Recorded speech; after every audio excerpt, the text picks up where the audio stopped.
wasn't supposed to look at him. That's what Marcy told me before my shift. Keep your eyes down, dance your set, get your tips, and get out.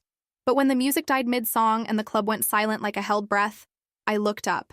He stood in the doorway, 6-foot-something of tailored darkness, his presence swallowing all the oxygen in the room. Vincent Torino. Even the owner went pale. His eyes found mine through the smoke and cheap-colored lights, and I felt it. That terrible moment when your life splits into before and after. I should have looked away, should have finished my routine, collected my singles, gone home to my studio apartment with the broken lock.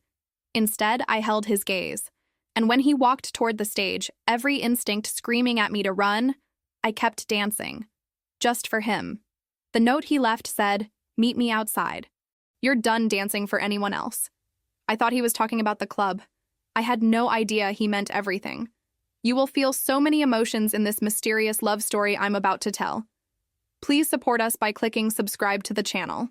The night I learned that silence could be louder than any scream, I was wearing a red sequin dress that cost $12 at a thrift store and heels that pinched my toes raw. The Velvet Room wasn't the kind of place where dreams came true. It was the kind of place where dreams went to die quietly, under cheap purple lights and the smell of stale beer and broken promises. I'd been dancing there for 8 months.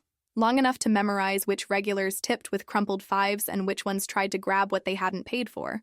Long enough to perfect the art of looking through people instead of at them, of moving my body like it belonged to someone else entirely. Maya Torres, 26 years old, grad school dropout, debt collector's favorite target. That's who I was before the door opened and the world stopped spinning. I remember the exact song playing when it happened. Some forgettable R&B track with too much bass, the kind that vibrates in your chest and makes you feel alive even when you're dying inside. I was mid-routine, my hips swaying on autopilot, my mind somewhere else entirely, calculating whether I could afford both electricity and groceries this month, when the music simply stopped. Not faded. Stopped. Like someone had reached into the speakers and strangled the sound with their bare hands. The silence that followed was absolute. Terrifying. Every head in the club turned toward the entrance, and I watched grown men who bragged about prison time and street fights, shrink into their seats like children caught misbehaving. He stood in the doorway like he owned it. Like he owned everything. Vincent Torino. I didn't know his name then, but I knew what he was. You don't grow up in certain neighborhoods without learning to recognize power when it walks into a room. He wore a black suit that probably cost more than my annual rent, tailored so precisely it looked painted onto his broad shoulders. Dark hair swept back from a face that was beautiful the way a blade is beautiful, sharp, dangerous, designed to cut. 3 men flanked him, each one carved from granite and silence. But my eyes couldn't leave him, wouldn't leave him. Danny, the club owner, materialized from nowhere, practically genuflecting as he gestured toward the VIP section. I'd never seen Danny move that fast, not even when the health inspector showed up unannounced. His voice carried across the silent room, high and desperate. "Mr. Torino, please, whatever you need at the best table, drinks on the house." Vincent didn't acknowledge him. His gaze swept the room like a searchlight, methodical and cold, until it landed on me. I should have looked away. Every survival instinct I'd honed over 26 years of hard living screamed at me to become invisible, to blend into the shadows, to be nobody worth noticing. But something in his eyes held me captive. Not cruelty, though I sensed that lurked beneath the surface. Recognition. Like he was seeing something in me that I'd spent years trying to bury. Her. One word. That's all it took to rearrange my universe. He pointed at me with a finger that might as well have been a loaded gun. Again, and clear the room. Danny's face went gray. "Sir, the other customers." I said clear it. I stood frozen on the stage as chaos erupted around me. Men grabbed their coats and drinks, stumbling over each other in their rush to escape. The other girls fled to the dressing room, shooting me looks that ranged from pitying to envious. Within 3 minutes, the club was empty except for Vincent, his men, and me. The DJ started the music again without being told. Different this time. Slower. A song meant for seduction, not performance. I danced because I didn't know what else to do. My body moved through the routine while my mind raced through every possible scenario, each one worse than the last. Men like Vincent Torino didn't empty clubs for private shows. They emptied clubs to make people disappear. But he didn't watch me the way the others did. He didn't stare at my curves or the way the sequins caught the light. He watched my face, my eyes, the small scar above my left eyebrow that I'd gotten at 14 when my mother's boyfriend threw a bottle and missed. He cataloged me like I was a puzzle he intended to solve. When the song ended, the silence returned. I stood there, chest heaving, waiting for whatever came next. Vincent rose from his seat and walked toward the stage. Each step measured, deliberate. He stopped at the edge, close enough that I could smell his cologne, something dark and expensive, like smoke and cedar, and looked up at me with eyes the color of winter storms. "What's your name?" "Maya." "Why are you here, Maya?" The question caught me off guard.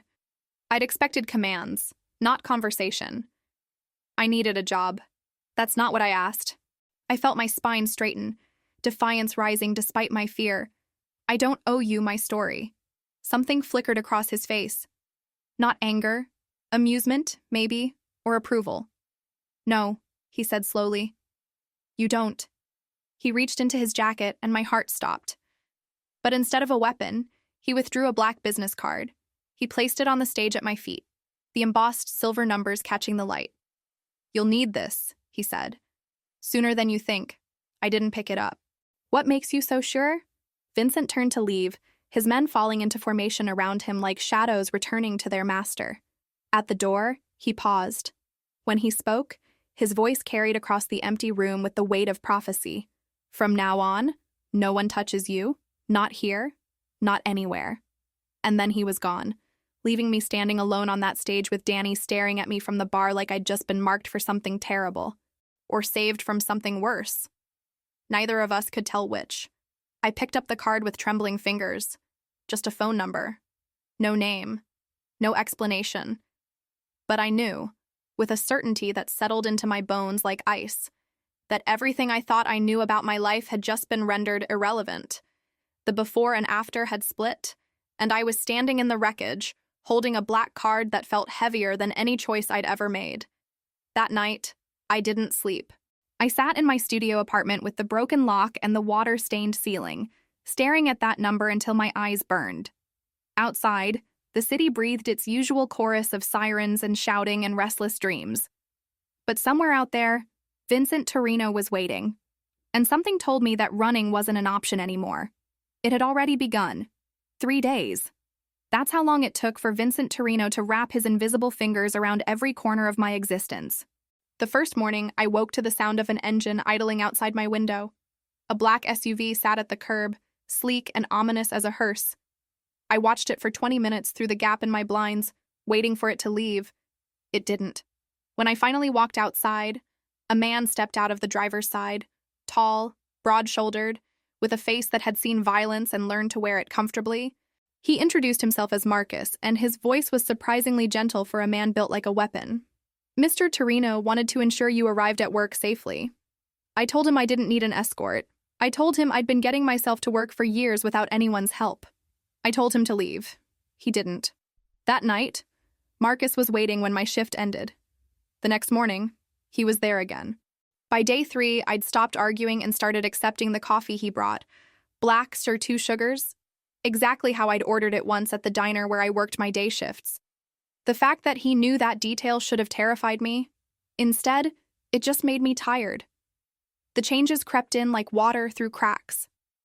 My landlord, Mr. Hensley, who'd been threatening eviction for 2 months, suddenly appeared at my door with an apology and a receipt marked paid in full. My manager at the diner called to say they'd found coverage for my shifts indefinitely, with pay. The broken lock on my apartment door was replaced with something industrial and gleaming, installed by men who didn't speak and didn't meet my eyes. Vincent never called, never visited, never explained. He simply rearranged the architecture of my life from a distance, moving pieces I didn't know were on his board. I should have been grateful. Instead, I felt like a butterfly pinned to velvet, wings spread and frozen, admired but not free. "You could just talk to him," Marcus suggested one evening, holding the SUV door open for me. "He's not unreasonable." "I have nothing to say to him." "Then why do you still have his card?" I didn't answer, but my hand moved instinctively to my pocket, where that black rectangle had lived since the night at the club. I'd memorized the number without meaning to, the digits running through my mind like a prayer I didn't believe in. The truth was, I didn't know why I kept it. Insurance, maybe, or proof that the whole surreal experience had actually happened. Or perhaps, in some dark corner of my heart, I was waiting for an excuse to use it. The excuse came on a Thursday. I'd been grocery shopping, a mundane task I'd insisted on doing alone, one small rebellion against my gilded cage. Marcus waited in the car while I wandered the aisles, pretending my life was still normal. I bought pasta and cheap wine and a single orange that I didn't really want, just because it reminded me of my grandmother's kitchen and a life that felt like it belonged to someone else. When I returned to my apartment, the door was ajar. My blood went cold. The new lock, the one that supposedly couldn't be picked, hung uselessly from the frame. I should have run, should have called Marcus, who was probably watching from somewhere nearby. Instead, I pushed the door open and stepped inside. Everything looked normal, untouched. The same water stain on the ceiling, the same crack in the bathroom tile, the same pile of unpaid bills on the kitchen counter. But something was wrong. The air felt different, violated. Then I saw it, a photograph, lying face up on my pillow. Me, leaving the club 2 weeks ago. The date stamp glowed in the corner like an accusation. My hands shook as I turned it over. On the back, written in neat block letters, "Does he know what you did?" The room tilted. I grabbed the edge of the dresser to steady myself, bile rising in my throat. The past I'd been running from, the testimony, the trial, the promises of protection that evaporated like morning fog, it had found me. Of course it had. The past always finds you. It waits patiently while you build your little illusions of safety, then tears them down with a whisper. I changed my phone number that night, moved the dresser in front of the door, slept with a kitchen knife under my pillow and the lights on, like a child afraid of monsters. The text started anyway. Unknown numbers that changed daily, messages that said nothing and everything. I see you. I remember. You can't hide forever. Each one a small violence, a reminder that I was prey and always had been. I considered running. Packed a bag twice, stood at the bus station once, watching the departure board like it held the answers to questions I couldn't articulate. But where would I go? I'd already tried disappearing. The witness protection program had been a joke. Underfunded, understaffed, and ultimately uninterested in a woman whose only crime was surviving. 3 months after the trial, I was on my own. 4 months after that, I was dancing at the Velvet Room, trying to become invisible in plain sight. It hadn't worked. The final message came on a Saturday, slipped under my door while I slept despite the dresser, despite the locks, despite everything. A photograph of my little sister, Sophia, walking across her college campus in Ohio. She was laughing at something off camera, her dark curls bouncing, completely unaware that a stranger was close enough to capture the mole on her left cheek. "She's beautiful," the message read. It would be such a shame. My hands moved before my mind caught up. I dialed the number from memory, his number, the one I'd sworn I'd never use, and listened to it ring once, twice, 3 times. He answered on the 4th ring. His voice was calm, unsurprised, as if he'd been waiting by the phone for weeks. "Maya, I need help." A pause. In that silence, I heard the death of my pride, the burial of every principle I'd clung to. "I've been waiting for you to stop being stubborn," he said. "Marcus will bring you to me." I wanted to argue, wanted to tell him this didn't change anything, that I was accepting his help out of necessity, not trust. But the words died in my throat, replaced by something that felt dangerously like relief. 10 minutes later, I was in the SUV, watching my apartment building shrink in the rearview mirror. Marcus handed me a folder without comment.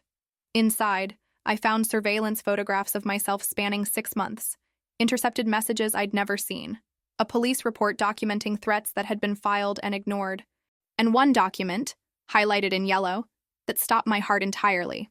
Target identified as leverage against Vincent Torino by the Cavallo family. Extraction authorized. I looked at Marcus, horror rising like floodwater. "You've been watching me," I whispered. "This whole time. Before the club, before any of it." His jaw tightened. "We intercepted Cavallo's communications months ago.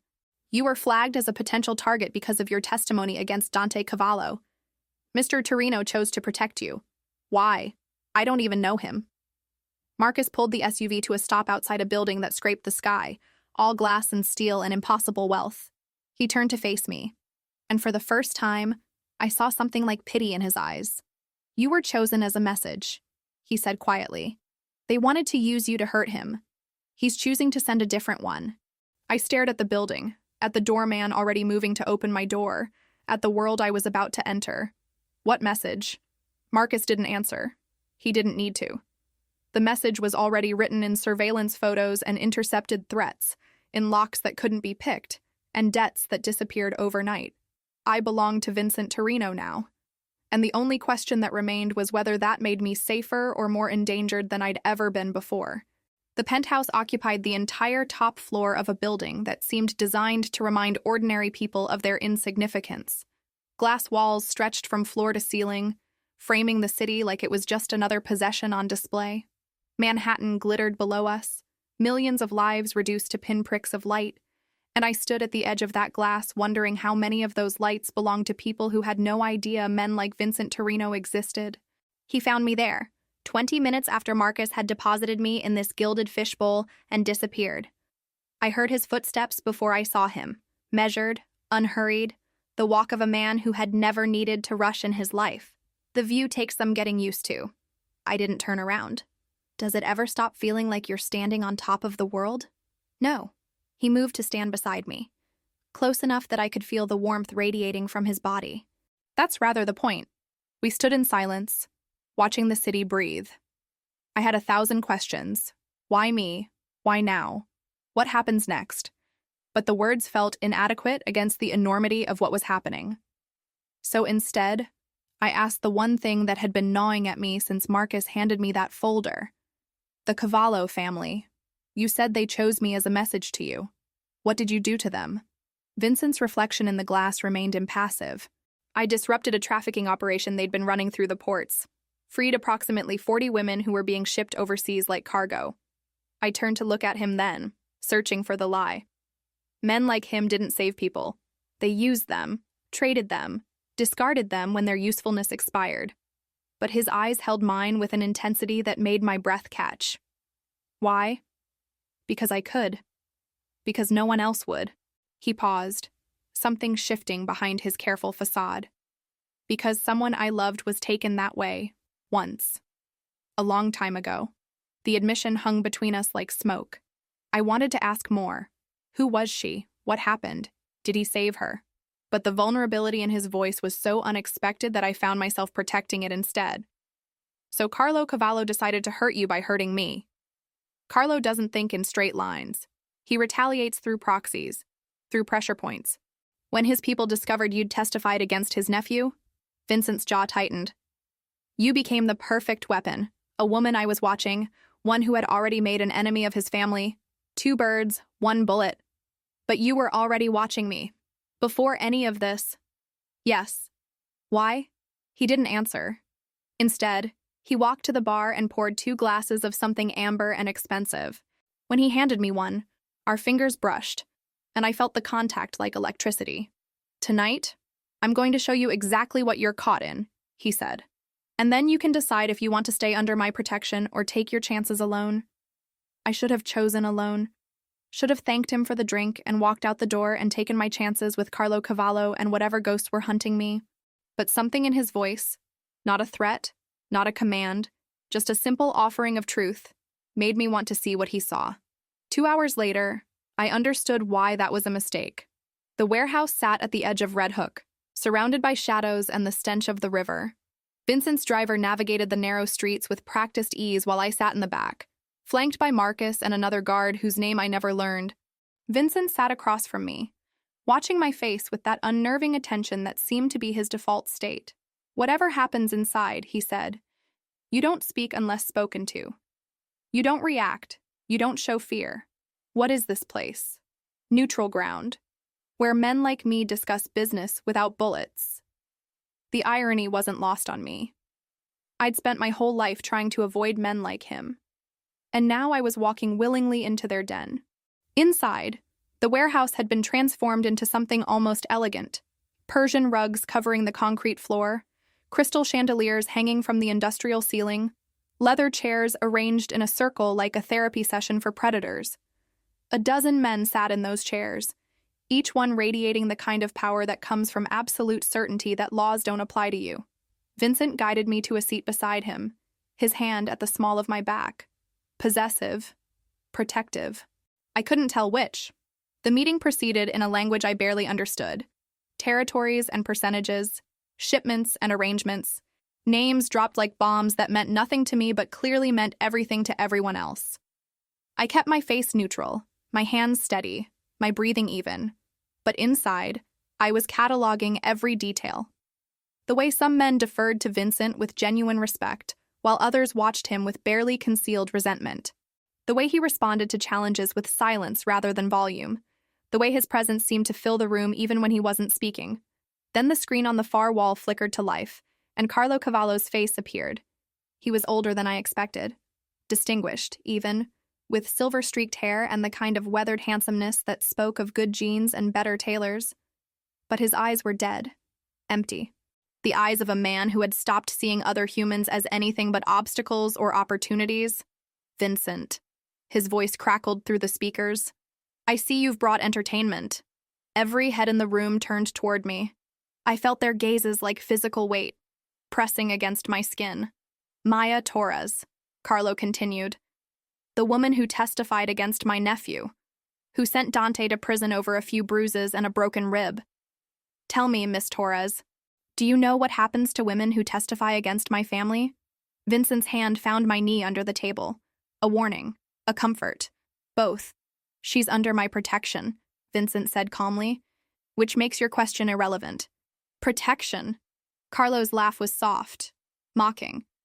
You protect stray dogs, Vincent, not assets. What is she to you?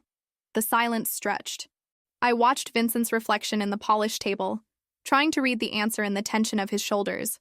She's mine, he said finally. That's all you need to know.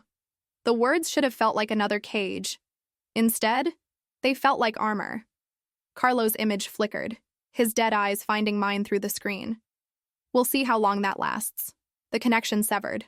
The meeting continued, but the damage was done. On the drive back to the penthouse, Vincent sat beside me instead of across. His thigh pressed against mine, warm and solid, and I found myself leaning into the contact instead of away from it. He'll come for me, I said. Carlo? It won't matter what you told him? I know. Then why say it? Why claim me like I'm property? Vincent turned to face me, and in the darkness of the car, his eyes looked almost human, because to men like Carlo, that's the only language that matters. He paused. I'm sorry you're in this, but I'm not sorry I found you first. Something cracked inside me then. Some wall I'd built years ago against kindness, against hope, against the possibility that anyone would ever fight for me. I blinked rapidly, refusing to let the tears fall. I still don't understand why, I whispered. Why me? Vincent reached out, his thumb brushing away a tear I hadn't realized had escaped. Neither do I, he admitted. Not yet. We didn't speak for the rest of the drive. But when we reached the penthouse, when Marcus opened the door and the city lights spilled across Vincent's face, his phone buzzed with a message that drained the color from his skin. He showed me the screen without comment. A photograph. Us, leaving the warehouse. But the focus wasn't on Vincent. A red laser dot centered perfectly on my chest, and below it, 2 words that erased whatever tentative peace I'd begun to feel. She's ours. Vincent's hand closed around mine. Fierce and protective. They're going to have to kill me first, he said quietly. I looked at him, this dangerous man, this stranger, this unexpected shelter, and realized that for the first time in years, I believed someone meant it. The question was whether his promise would be enough. Sleep became a foreign country I could no longer visit. 3 nights in Vincent's safe house, a brownstone in Brooklyn Heights with windows that could stop bullets and locks that required fingerprints, and I'd barely managed a handful of hours. Every time I closed my eyes, I saw that red dot, felt its weight on my chest like a brand already burned. The brownstone was beautiful in a way that felt almost aggressive, Exposed brick and hardwood floors, a kitchen with copper pots I'd never use, a bedroom with sheets that probably cost more than my monthly rent at the old apartment. But beauty doesn't quiet the mind, doesn't stop the replaying of every terrible scenario, doesn't make you forget that somewhere in the city, men were planning how to use your body as a message. On the fourth night, I gave up pretending. I wandered downstairs at 3 a.m, my bare feet silent on the cold floors. The brownstone was supposed to be empty except for me. Marcus and his team rotated outside, invisible but ever-present. So when I saw light spilling from the kitchen, my heart seized. Vincent sat at the marble island, sleeves rolled to his elbows, a glass of whiskey catching the light. He looked different like this. Human. The perfect armor of his suit stripped away, replaced by simple black clothes and shadows under his eyes that suggested I wasn't the only one who'd forgotten how to sleep. Couldn't rest either. His voice was rough. Tired. Your sheets are too expensive. I can't relax when I'm terrified of drooling on 1,000-thread count cotton. The ghost of a smile crossed his face. I'll have Marcus source something cheaper. Don't bother. I moved to the island, hovering at its edge like a guest unsure of her welcome. Vincent poured a second glass without asking and slid it toward me. The whiskey burned going down, but it was a good burn. Clarifying. You've been avoiding me, he said. I've been processing. And what conclusions has your processing reached? I set the glass down harder than necessary. That I'm trapped in a war I didn't start between men I don't know over grudges I don't understand. That my sister is in danger because I was stupid enough to trust the justice system. That everything I thought I knew about keeping myself safe was a delusion. Vincent absorbed this without reaction. Anything else? Yes.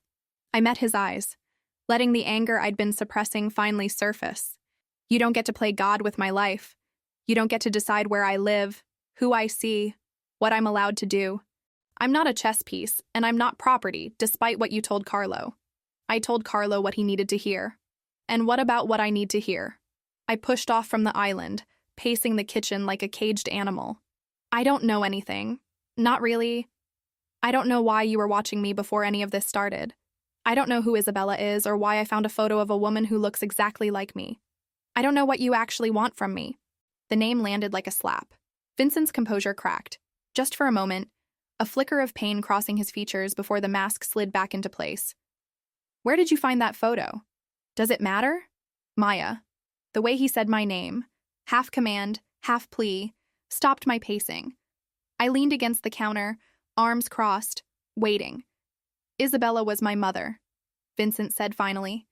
She was killed when I was 12. And you. He paused, something raw and unguarded in his voice. The first time I saw you, at the club, I thought I was seeing a ghost. The admission knocked the air from my lungs. I thought of the photo, the woman with my face, the impossible resemblance. I'm not her. I know. But you have to understand. I spent years searching for answers about what happened to her. When I found you, when I saw your face, he shook his head. I couldn't walk away. Even before Carlo made you a target. So I'm what? A replacement? A stand-in for someone you lost? No. Vincent stood, closing the distance between us with deliberate steps. You're nothing like her. She was gentle, soft. She never would have talked back to a room full of dangerous men or demanded answers from someone who could destroy her with a phone call. He stopped an arm's length away. You're braver than she ever was. Than I ever was. I wanted to hold on to my anger. It was safer than whatever was building in its place. But the vulnerability in his face, the boy who lost his mother bleeding through the man who commanded empires, made it impossible. I'm not brave, I said quietly. I'm just too tired to be afraid anymore. That is bravery. Trust me. We stood there, the space between us charged with something neither of us seemed willing to name. Finally, I broke the silence. If I'm staying, and I haven't decided that I am, I need rules. Real ones. Not whatever arrangement you've been making behind my back. Vincent nodded slowly. Then let's establish them. He gestured to the island. Sit. I sat. He remained standing, as if delivering terms in a negotiation. My 3 rules, he began. First, you don't leave this house without security. Ever. Not for groceries, not for coffee, not for a walk around the block. I'm not a prisoner. You're a target. There's a difference. He held up a hand before I could argue. Second, you don't contact anyone from your old life. Not friends, not family. We control the communication channels until the threat is neutralized. My sister will be protected. I have people in Ohio already, but you calling her, texting her, any digital contact puts her at greater risk. Carlo's people monitor everything. I hated it. Hated every word. But I couldn't argue with the logic. And the third? Vincent's gaze locked onto mine. No secrets. No matter how small, how shameful, how irrelevant you think they might be. If something happens, if someone contacts you, if you remember a detail from your past, you tell me. Immediately. You want complete transparency. I want to keep you alive. Transparency is how we do that. I considered his rules. They were reasonable, in their ruthless way. But I wasn't going to accept terms without offering my own. One rule, I said, from me. Name it. You don't make me disappear. I leaned forward, needing him to understand. I'm not your prisoner or your doll or your project. If I'm staying, I stay as myself. Maya Torres. The woman with the $12 dress and the grad school debt and the complicated past, you don't get to erase her. Something shifted in Vincent's expression. Respect, maybe, or recognition. I wouldn't want to. He extended his hand across the island, a formal gesture, oddly out of place in this kitchen at 3 a.m. with whiskey warming my blood. Do we have an agreement? I looked at his hand, took it. His palm was warm, calloused in ways I didn't expect. When our fingers intertwined, I felt something lock into place. Not romance, not quite. Something more dangerous. Trust. Agreement, I said. We didn't let go immediately. The moment stretched, fragile and electric, until Vincent finally released my hand and stepped back. Get some sleep, he said. Tomorrow we start preparing. Preparing for what? For Carlo's next move. He left me alone in the kitchen with my whiskey and my racing heart.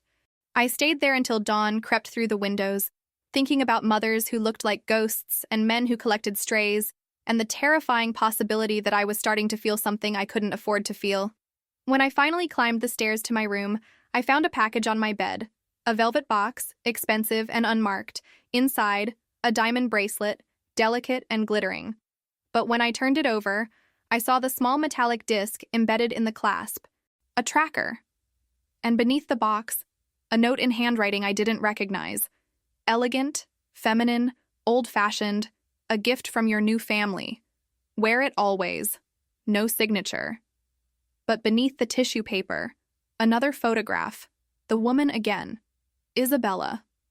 Standing beside a man I recognized from the portraits in Vincent's study. His father. And on the back, in Vincent's unmistakable script, a single word that raised more questions than it answered. Sister. I sat on the edge of that expensive bed, staring at the photograph, and realized that whatever I thought I knew about why I was here had just been shattered completely. Sister. The word haunted me for 3 days. I carried it like a stone in my chest, turning it over and over, trying to make it fit into a puzzle that kept changing shape. Vincent avoided my questions. Every time I tried to bring up the photograph, the note, the impossible word scrawled on the back, he deflected with logistics and security briefings and the endless chess game of staying one step ahead of Carlo Cavallo. But I saw the way his eyes flickered when I mentioned Isabella. Saw the walls go up, brick by brick, until the man who'd admitted vulnerability in the kitchen at 3 a.m. became a stranger again. So I stopped asking, and I started remembering. The flashbacks came without warning, triggered by nothing and everything. The smell of cigarette smoke from Marcus's jacket, the particular slant of afternoon light through the brownstone windows, a car door slamming on the street below. Each one dragged me backward into a past I'd spent years trying to outrun. Dante Cavallo. Even his name felt like a bruise. I met him at a coffee shop near campus, 3 years ago. He was charming in that effortless way that should have been a warning. Too smooth, too attentive, too perfect. He remembered my coffee order after one conversation, sent flowers to my apartment after our first date, told me I was beautiful like he was stating a scientific fact, irrefutable and absolute. The isolation happened so gradually I didn't notice until it was complete.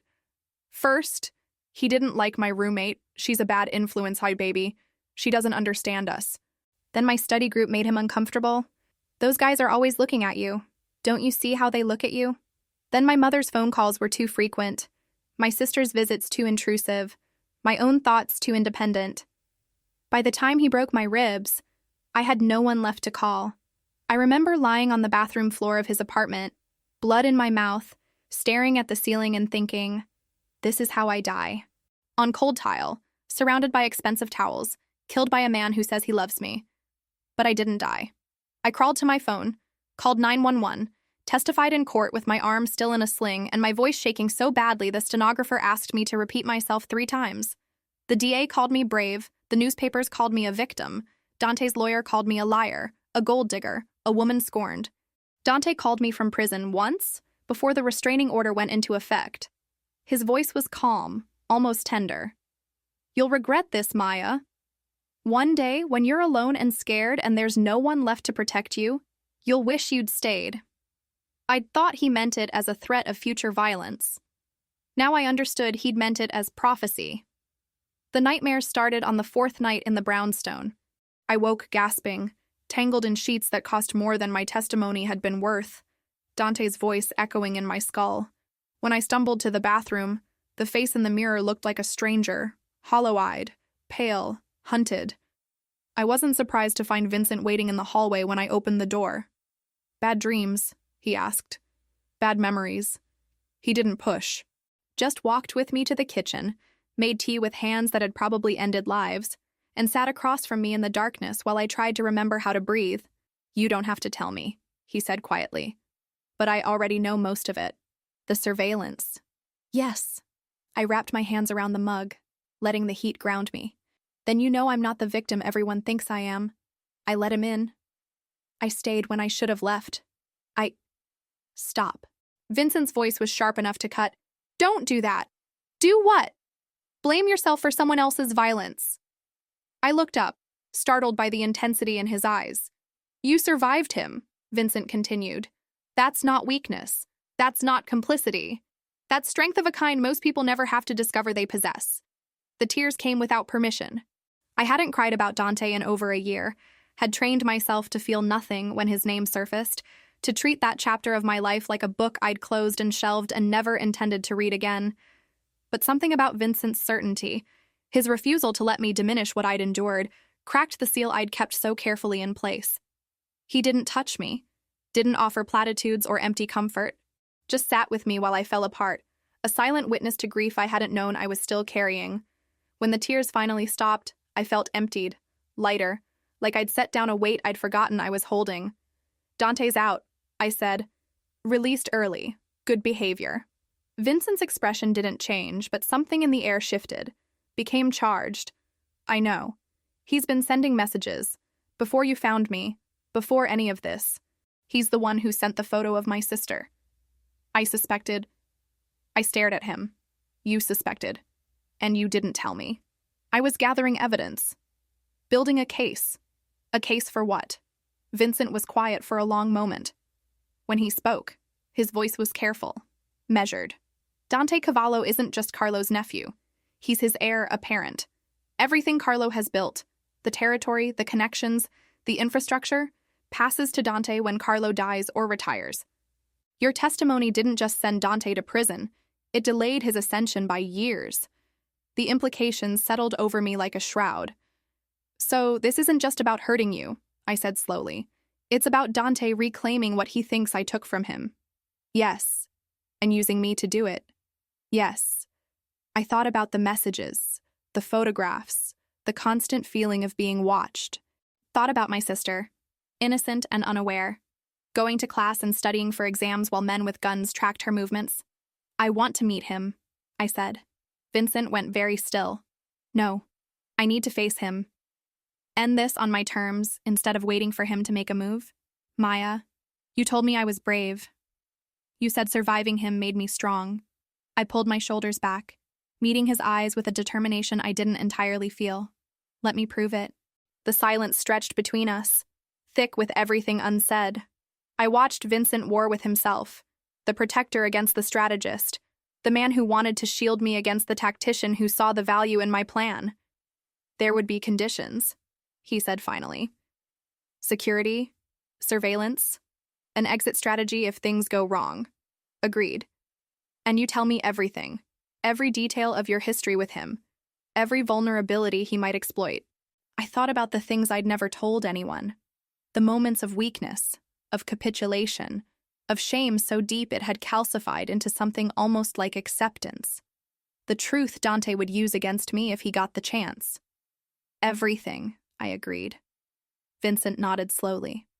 Friday, the courthouse steps, neutral ground, public space, where it started, where it ends. He stood, and I thought the conversation was over. But at the doorway, he paused. I need you to understand something, he said without turning around.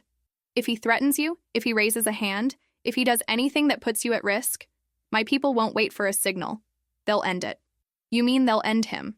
I mean exactly what I said. He left me alone with the cooling tea and the weight of what I'd set in motion. I should have felt afraid. Should have been calculating the ways this could go wrong, the dangers I was walking into, the possibility that my courage was actually just another form of self-destruction. Instead, I felt something I hadn't experienced in years. Agency. The power to choose my own battlefield instead of waiting to be ambushed on someone else's. I went back to bed and slept without nightmares for the first time since this began. But the next morning, I woke to Marcus pounding on my door, his face grim. You need to see this. He handed me his phone. A video was playing, grainy security footage, timestamp from the previous night. Dante, standing outside my sister's dormitory, looking directly into the camera, smiling and holding a sign with 3 words that turned my blood to ice. Friday works perfectly. He knew. Somehow, impossibly, he already knew. And I realized that walking into a trap wasn't the same as setting one, no matter how much control I thought I had. Friday arrived like a verdict. I dressed carefully, deliberately, armor disguised as clothing. Dark jeans, a fitted black blazer, boots with enough heel to make me feel powerful but flat enough to run in if everything went wrong. The diamond bracelet sat cold against my wrist, its hidden tracker a constant reminder that I wasn't as alone as I felt. Vincent insisted on driving me himself. Not Marcus, not the security team that would be positioned around the courthouse in invisible formation. Him, his hands on the wheel, his jaw tight, his silence speaking volumes I couldn't translate. You don't have to do this, he said as we crossed the bridge into Manhattan. Yes, I do. There are other ways to end this. Ways that don't require you to face him. I watched the city skyline grow larger through the windshield. All those towers reaching toward a sky that didn't care about the violence happening in their shadows. You mean ways that require you to face him? On my behalf. Vincent's grip on the steering wheel tightened. Would that be so terrible? It would be the same thing I've been doing my whole life. Letting someone else fight my battles. Hiding behind whoever was willing to stand between me and the thing I was afraid of. I turned to look at his profile. The sharp lines of his face softened by morning light. I'm tired of being rescued, Vincent. I want to rescue myself. He didn't respond. But when we stopped at a red light, he reached over and took my hand, held it for exactly 3 heartbeats, then let go. It was enough. The courthouse steps were crowded with the usual Friday morning traffic, lawyers and defendants, journalists and protesters, ordinary people navigating the machinery of justice like it was just another obstacle on their commute. I stood at the agreed meeting point. Vincent's men scattered around me like ghosts, and waited. Dante was late. Of course he was. Control was his currency, and making me wait was a transaction he couldn't resist. When he finally appeared, I almost didn't recognize him. Prison had hollowed him out somehow, the charming smoothness replaced by something gaunt and hungry. But his eyes were the same, dead and alive at once, watching me like I was prey he'd been patient enough to track across years and miles. Maya. He stopped 3 feet away, hands in his pockets, smile curling like smoke. You look good. Different. Stronger. I am stronger. Are you? His gaze flickered to the men he must have noticed, the security he couldn't see but certainly sensed. Because from where I'm standing, you look like a woman hiding behind another man's power. I refused to let him see me flinch. What do you want, Dante? What I've always wanted. He stepped closer, and I held my ground. You, back where you belong. I never belonged to you. No. His voice dropped, intimate and poisonous. Who held you when you cried about your father leaving? Who paid for your textbooks when your financial aid fell through? Who made you feel beautiful when you thought you were nothing? The words landed like blows, each one targeting a wound I thought had scarred over. Because the terrible truth was that he had done those things. Before the isolation, before the violence, before everything went dark, there had been light. That was what made it so hard to leave. You don't run from monsters. You run from the memory of when they were human. You also broke my ribs, I said steadily.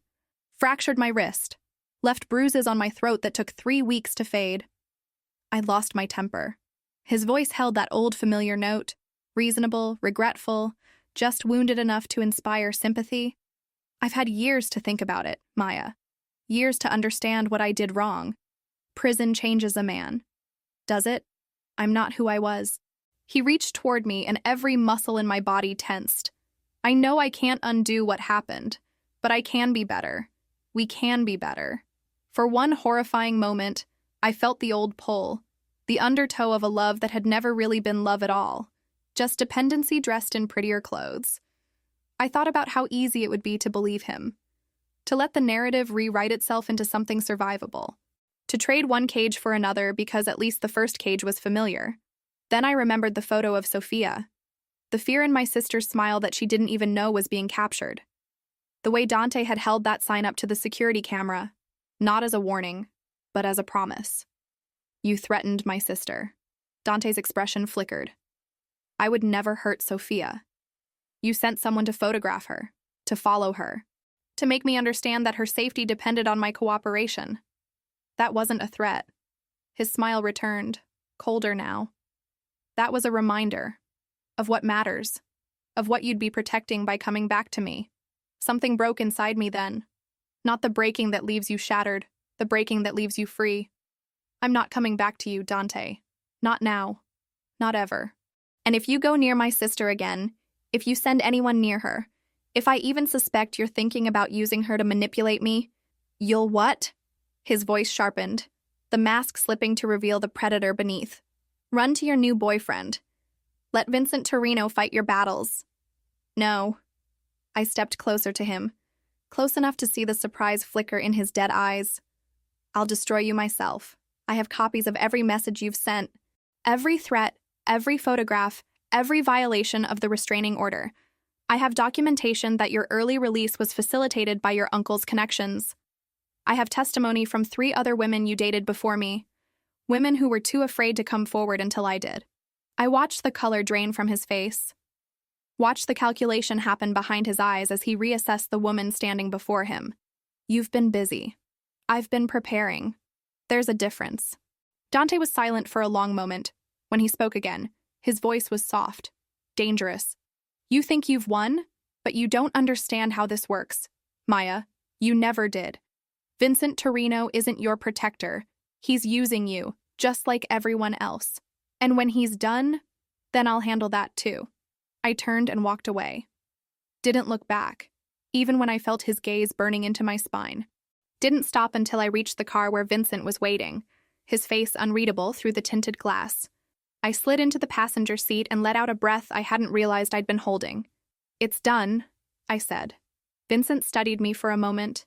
Then he nodded and pulled away from the curb, leaving Dante standing alone on the courthouse steps. We drove in silence for 10 minutes before my phone buzzed. A news alert from a station I didn't remember subscribing to. Breaking. Evidence surfaces linking Vincent Torino to 3 unsolved murders. Federal investigation imminent. I stared at the screen, ice spreading through my veins. Vincent. He glanced at the phone. His expression didn't change. But I saw his knuckles whiten on the steering wheel. It's not true, he said quietly. I didn't ask. I know. He pulled the car to the side of the road, turned to face me fully. But I need you to understand. Whatever evidence they've found, it was manufactured. Carlo's been planning this for months. You knew. I suspected. The words echoed in my head, familiar and infuriating. How many times had he suspected things without telling me? How many moves ahead was he playing while I stumbled through the game blind? What happens now? Vincent's phone rang before he could answer. He listened for 30 seconds, his face growing colder with each passing moment. When he hung up, he turned the car around without explanation. "The feds have a warrant," he said. "They're coming to the brownstone." "For what?" "For me." We drove in tense silence, arriving just as 3 black SUVs pulled up to the curb. Men in suits and bulletproof vests swarmed the street, their movements precise and practiced. Vincent didn't run, didn't resist, just stepped out of the car and stood with his hands visible while they approached.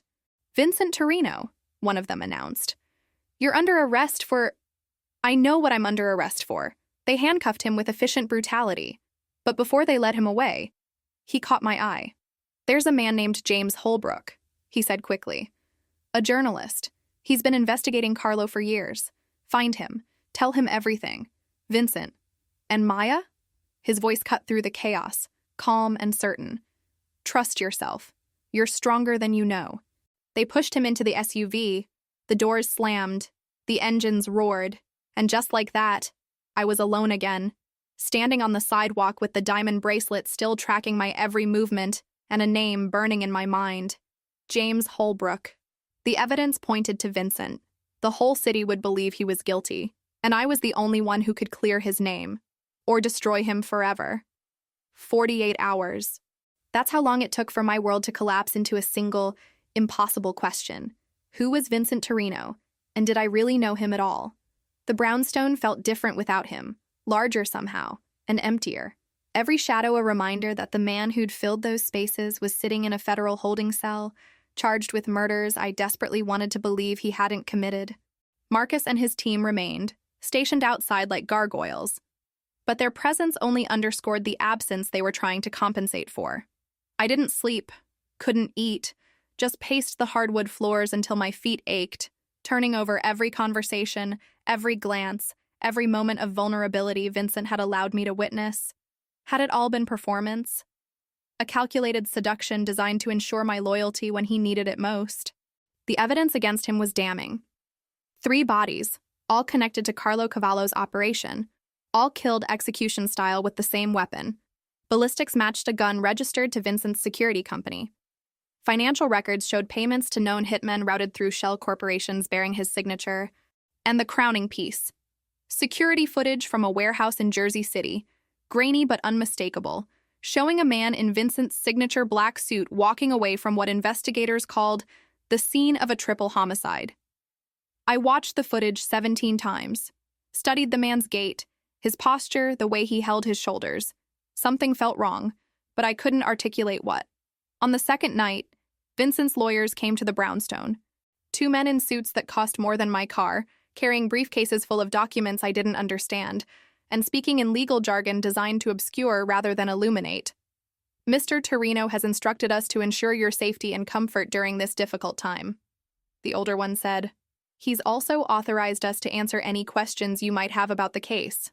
"Is he guilty?" The lawyers exchanged glances. "Our client maintains his complete innocence." "That's not what I asked." Another glance. The younger one cleared his throat. "The evidence is compelling but circumstantial. Several key pieces don't withstand scrutiny. The financial records, for instance, show transactions that occurred while Mr. Torino was documented to be in other locations. The security footage has significant gaps and artifacts consistent with manipulation. So someone framed him.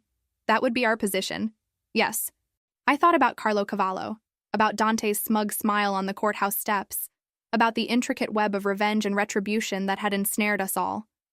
"What do you need from me?" The lawyers exchanged a third glance. This one waited with something that looked almost like hope. "Your testimony could be crucial," the older one said carefully. "You've been inside Mr. Torino's world for weeks. You've witnessed his character, his operations, his interactions with associates. A credible witness speaking to his integrity. You want me to lie for him. We want you to tell the truth, whatever that truth may be." I sent them away without an answer, but their words lodged in my mind like splinters, irritating and impossible to ignore. The truth. What was the truth? I knew Vincent had done terrible things. You don't build an empire like his without getting blood on your hands. But there was a difference between the violence of survival and the cold calculation of murder, between protecting what was yours and executing rivals in warehouse basements. I needed to know which man I'd been falling for. The name Vincent had given me, James Holbrook, led me down a rabbit hole of investigative journalism and organized crime exposés. Holbrook had been tracking Carlo Cavallo for nearly a decade, documenting the expansion of his empire through human trafficking, drug distribution, and political corruption. His articles read like novels, dense with detail and damning in their precision. I found his contact information buried in an old interview, sent an email at 3 a.m, not expecting a response. He called me within the hour. Maya Torres. His voice was gravelly, exhausted, alive with barely contained energy. I've been waiting for someone like you to reach out. Someone like me? Someone inside Torino's operation. Someone who might actually know where the bodies are buried. Metaphorically speaking, I hesitated. I'm not a source. I'm not here to betray Vincent. Then why are you calling? Because I need to understand what's really happening, and I think you might be the only person who can help me.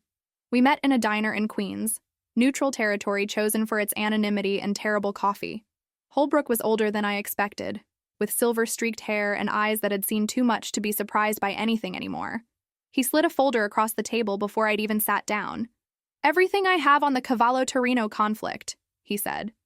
10 years of investigation, sources, documents, recorded conversations. I opened the folder. The first page was a photograph of a young woman. Dark hair, full lips, eyes that sparkled with a joy I'd never seen in my own reflection. "Isabella. You know about her," Holbrook said. It wasn't a question. Not enough. Isabella Torino was Vincent's mother. She was also Carlo Cavallo's lover before she married Vincent's father. When she chose the Torino family over Carlo, he never forgave her. Holbrook leaned forward. She was killed in a car bomb meant for her husband. Vincent was 12. He watched it happen. The words hit me like physical blows.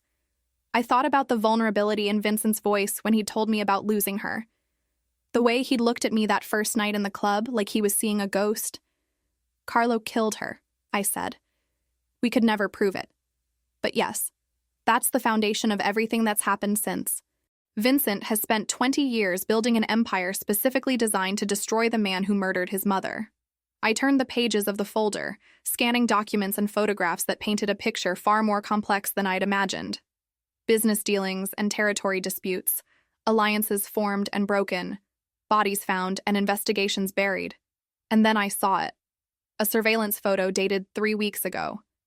2 men meeting in a parking garage. One was Dante Cavallo. The other was someone I recognized from Vincent's brownstone, one of Marcus's men, a guard I'd seen stationed outside my door every night. "There's a mole," I said. Holbrook nodded grimly. "Someone inside Torino's organization has been feeding information to Carlo for months. That's how they knew about you. That's how they've been 3 steps ahead this entire time. And the murders Vincent's accused of, committed by Carlo's people, framed to look like Torino hits. The real killer is the man in that photo." I stared at the image, my mind racing. The mole had access to Vincent's schedule, his security protocols, his weapons. He could have staged the footage, planted the financial records, built the entire case against Vincent from the inside. "I have to tell someone," I said. "The lawyers, the FBI. Tell them what? That you found evidence in a folder given to you by a journalist with a decade-long vendetta against the Cavallos? They'll dismiss it as hearsay. Then what do I do?"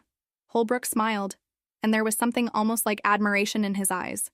"You get proof, real proof. The kind that can't be dismissed or explained away." "How?" "The mole doesn't know you suspect him. That's your advantage." I left the diner with the folder tucked under my arm and a plan forming in my mind. It was dangerous, possibly suicidal. But for the first time since Vincent's arrest, I felt something other than helpless. I felt ready. That night, I broke into Vincent's study. Marcus was distracted by a security incident, one I may have manufactured with a well-timed anonymous tip. And the brownstone was empty except for shadows. The flash drive was exactly where Vincent had once mentioned, hidden in the hollow base of a crystal chess piece, a queen. The irony wasn't lost on me. I copied every file. Financial records, security footage, encrypted communications, And buried in the metadata, exactly what Holbrook had predicted. Proof that the shell companies tied to the murders were created by IP addresses traced to the mole's personal devices. I had everything I needed to clear Vincent's name. But when I turned to leave, the study door was no longer empty.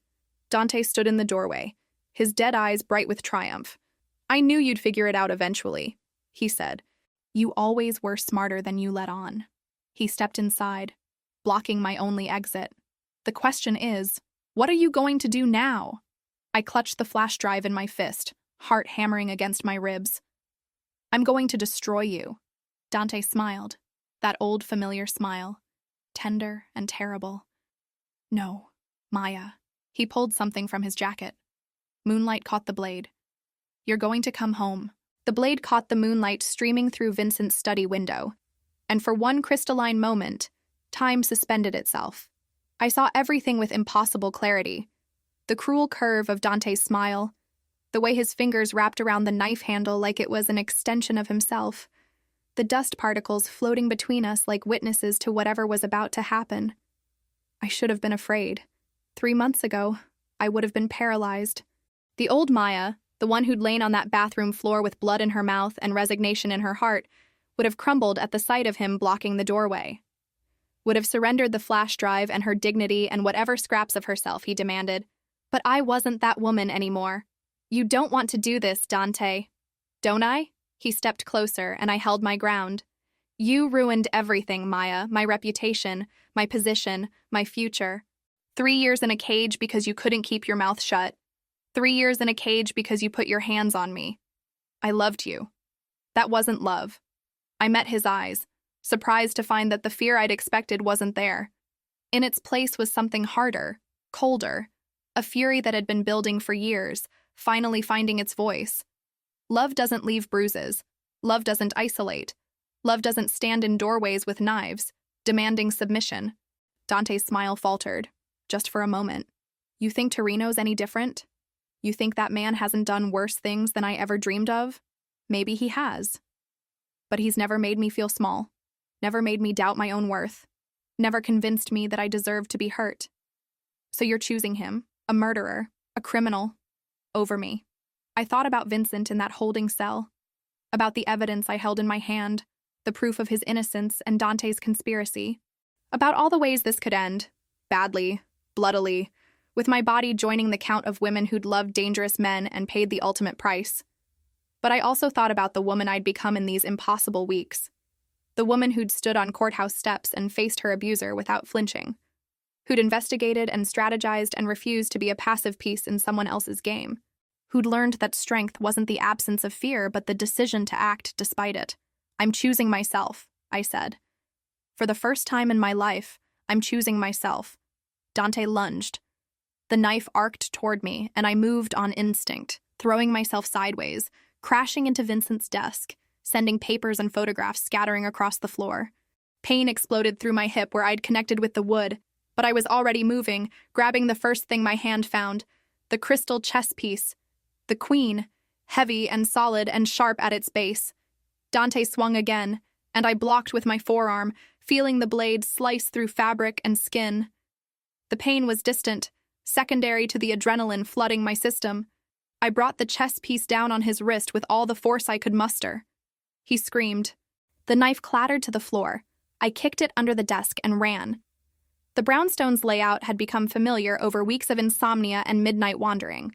I knew which floorboards creaked, which doors stuck, which windows offered the quickest exit, but Dante knew I knew, and he recovered faster than I'd anticipated. He caught me on the stairs, his hand closing around my ankle with crushing force. I fell hard, the flash drive flying from my grip, skittering across the landing. For one horrible moment, I watched it spin toward the edge, toward the darkness below. It stopped inches from oblivion. Dante dragged me backward, flipping me onto my back. His weight settled over me, pinning me to the stairs, his face contorted with rage and something else. Desperation, maybe, or the final unraveling of a man who'd been pretending at sanity for years. "You were supposed to be mine," he hissed. "You were supposed to come back. To realize that everything I did was because I loved you too much." "That's not love," I gasped. That's obsession. What's the difference? I looked up at the man who'd haunted my nightmares for 3 years. Saw the boy he must have been once, before something twisted inside him. Saw the monster he'd become, incapable of understanding the devastation he left in his wake. And I realized, with a clarity that cut through the terror, that I pitied him. Not enough to stop fighting, but enough to understand that his cruelty came from emptiness, not strength.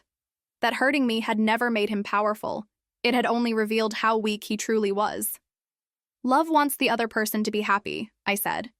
Even if that happiness doesn't include you. Love celebrates freedom. It doesn't demand captivity. Pretty words. His hands moved to my throat. Let's see if you can say them without air. The pressure built, stars exploding at the edges of my vision.